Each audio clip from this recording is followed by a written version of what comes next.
Hi guys! Pupunta lang kami ngayon sa Giwanon Cold Spring dito sa Cebu.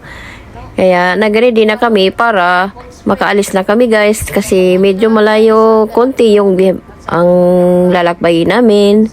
So, okay, let's go! At ito pala yung kapatid ko guys. Yan, si Romel. Ayaw niyang sumama sa amin dahil mag-apply pa siya ng trabaho.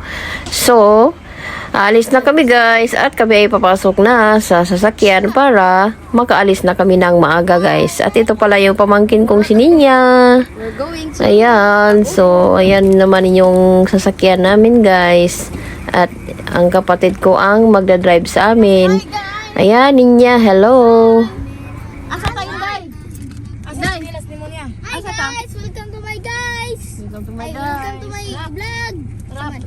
Nga din, sinilas niya. Guys! Adto na ta guys! Hi! Say hi. Hi guys! Hi! Sino tayo shades? Ha? Hi guys! Imong kwante. Adong Miss Giwanon guys. Asa tayo, Day? Asa tayo, Day? Giwanon Spring. We are gonna go to the Giwanon Spring. Spring. Oo, mas inday. At ayan guys, paalis na kami ng subdivision. Dito kami dumaan sa may likuran namin dahil medyo malapit dito pag dito ka dumaan. Kaya merong talaga dito guys, dalawa ang daanan sa subdivision na to. Merong main gate at meron din sa likuran. Ayan.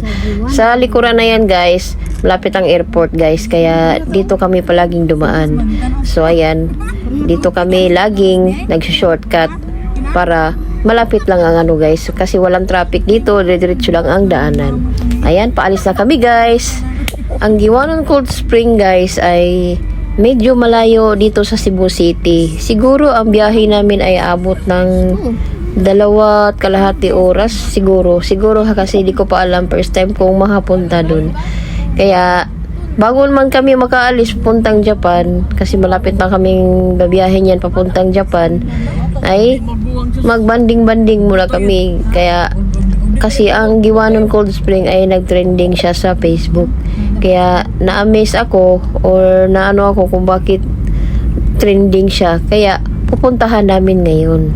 At ayan, biyahe na tayo guys. And so ayan guys, andito pa rin tayo sa Lapu-Lapu City. At maya-maya na lang ay makalabas na tayo papuntang Mandawi City, kung saan ay dati akong nakatira sa Mandawi.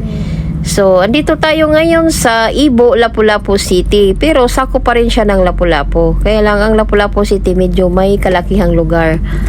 So, ayan. At papunta na tayo sa may city mismo guys. Ito kasing Lapu-Lapu, meron siyang isang lugar na yun ang pinaka-city kasi andun lahat ng mga andun lahat ang mga mall, yung mga kumpanya, kung saan merong mga trabahante, yung mga nagtatrabaho, sa iba-ibang galing sa lugar, merong galing sa syudad mismo.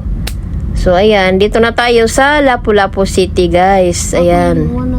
Dito kung saan ang maraming traffic dahil andito lahat ng mga tao nagpupuntahan. So ayan. So dito na yung video ko guys at medyo mataas na konti. Bye for now.